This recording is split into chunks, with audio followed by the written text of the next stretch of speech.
Bless his cotton socks. My nephew, the poor lad, has been spoon-fed all his life. He's 20 years old now, and he started college. I suppose it's college. I think it's college. Anyway, it's called academia.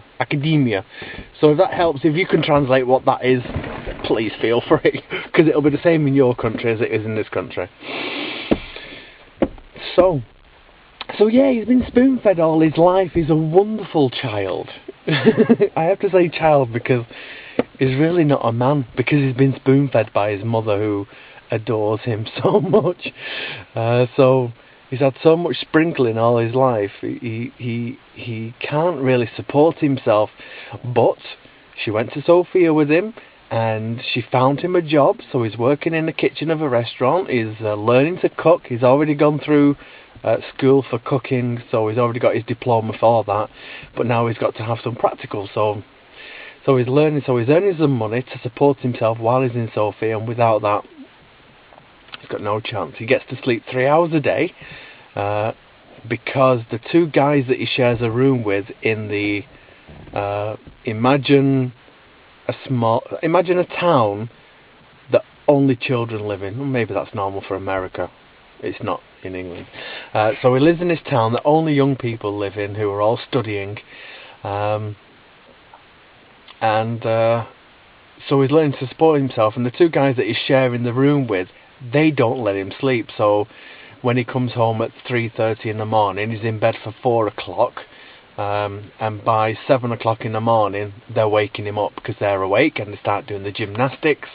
One of them does gymnastics, and the other one is a sports journalist, and he is learning to be a chess teacher. But you still have to do all the different kinds of sports.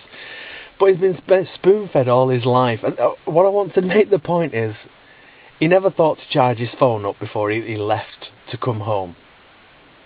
He went to buy his ticket, his phone ran out. He did buy the right ticket. He got to Dobrich, the big city nearby, and from Dobrich he was to get a bus to his town. And he found that there was no bus to his town, so he got a bus to two miles away from where I am now, which would then go 20 miles in another direction. So he decided to get a bus there, and he's walked from the next place to here this morning. He just sort of arrived, but bless her cotton sock. But anyway, he arrived. I was so amazed that he actually arrived. So he arrived this morning, and the mother-in-law was absolutely over the moon that this was his first port of call. She was so over the moon. She was excited, and she was she was touching me and looking away, and but it was so nice to see her so happy like that. And he flung his arms around me when he saw me. But Ellie seems to think that that's because I'm the only one that's never shouted at him, because everyone tells him to shut up. But that's his life. There's no other way, is there? His life is his life. So I'm sending out some sprinkles to you now, from me to you. Merry Christmas and Happy New Year. Merry Christmas.